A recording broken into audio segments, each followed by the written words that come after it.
बोलिए विष्णु भगवान की जय। एकादशी व्रत कथा। नारद मुनि त्रिलोक भ्रमण करते हुए भगवान विष्णु के धाम वैकुंठ पहुँचे।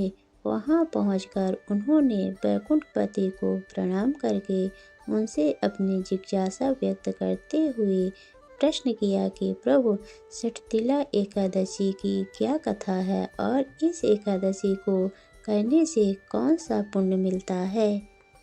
देवर्षि द्वारा विनीत भाव से इस प्रकार प्रश्न किए जाने पर लक्ष्मीपति भगवान विष्णु ने कहा, प्राचीन काल में एक पृथ्वी पर एक ब्राह्मणी रहती थी। ब्राह्मणी मुझ में बहुत ही श्रद्धा एवं भक्ति रखती थी। यह स्त्री मेरे निमित्त सभी व्रत रखती थी। एक बार इसने 1 महीने तक व्रत रखकर मेरी आराधना की। व्रत के प्रभाव से स्त्री का शरीर तो शुद्ध हो ही गया, परंतु यह स्त्री कभी ब्राह्मण एवं देवताओं के नियमित अन्न दान नहीं करती थी। अतः मैंने सोचा कि यह स्त्री वैकुंठ में रहकर भी अतृप्त रहेगी। अतः मैं स्वयं एक दिन भिक्षा लेने पहुंच गया।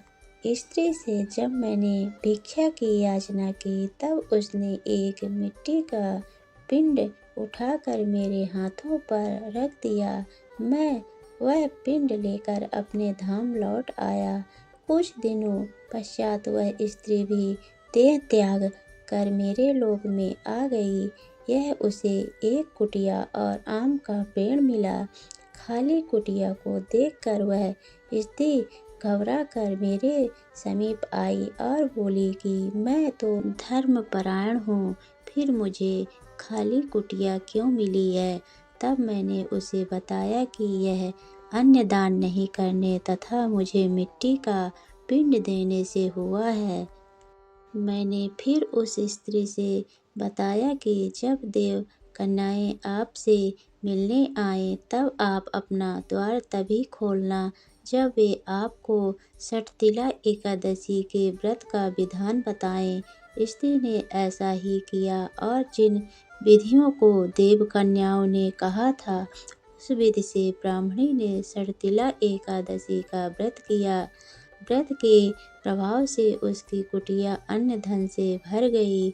इसीलिए हे नारद, इस बात को सत्य मानो कि जो व्यक्ति इस एकादशी का व्रत करता है और तिल एवं अन्न दान करता है, उसे मुक्ति और वैभव की प्राप्ति होती है। षठतिल एकादशी के दिन तिल का दान करने से सौभाग्य बढ़ता है और दरिद्रता दूर होती है। यहीं पर ये कथा समाप्त होती है। बोलो विष्णु भगवान की जय।